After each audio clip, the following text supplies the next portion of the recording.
आप देख रहे हैं मखदुमपुर न्यूज। खबरों के साथ अपडेट रहने के लिए चैनल को लाइक, सब्सक्राइब, फॉलो जरूर करें।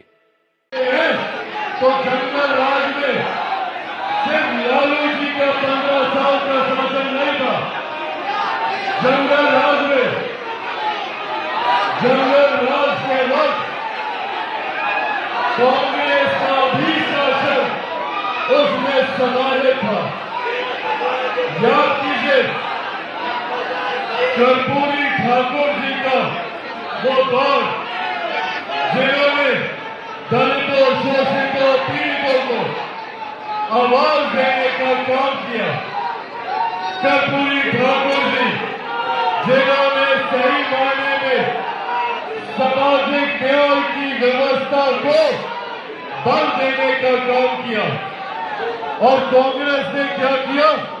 कांग्रेस ने कर्पूरी ठाकुर जी की सरकार को हटाकर अपना जंगल राज लाने का काम किया।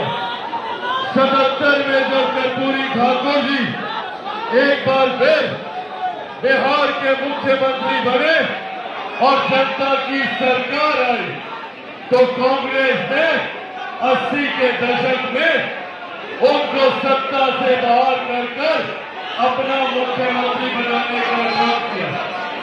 और जो लोग उस दशक के उस पीढ़ी के यहाँ पे मौजूद हैं, उन लोगों को याद होगा। और ये मौजूदा पीढ़ी के लिए जानना जरूरी है, ये मौजूदा पीढ़ी के लिए जानना जरूरी है कि 80 के उस दशक में जब कांग्रेस की सरकार थी तो हमारे प्रदेश में एक से एक बड़े नरसंहार हुए। एक के बाद एक दलितों, पिछड़ों को चिन्हित कर गोलियों से भूनने का काम किया।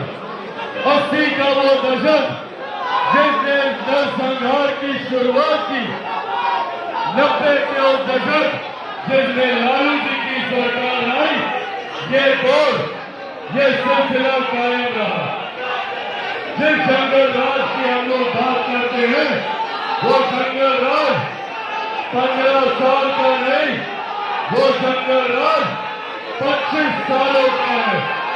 और इस 25 साल में कांग्रेस भी उतनी ही जिम्मेदार है। बिहार में अपराध और अपराधियों को बल देने के लिए अगर कोई जिम्मेदार है तो वो कांग्रेस और राजद की सरकार है। कर्पूरी ठाकुर जी के सपनों की तिलांजलि देने का काम किसी ने किया तो ये कांग्रेस और राजद की सरकार ने किया। आज जो लोग डॉक्टर बाबा साहेब भीमराव अम्बेडकर का नाम लेते नहीं सकते, इन लोगों ने अपने जमाने में जब केंद्र में कांग्रेस की सत्ता थी तो इन लोगों ने भारत की संसद में डॉक्टर बाबा साहेब भीमराव अम्बेडकर की एक प्रतिमा तक लगाना जरूरी नहीं समझा।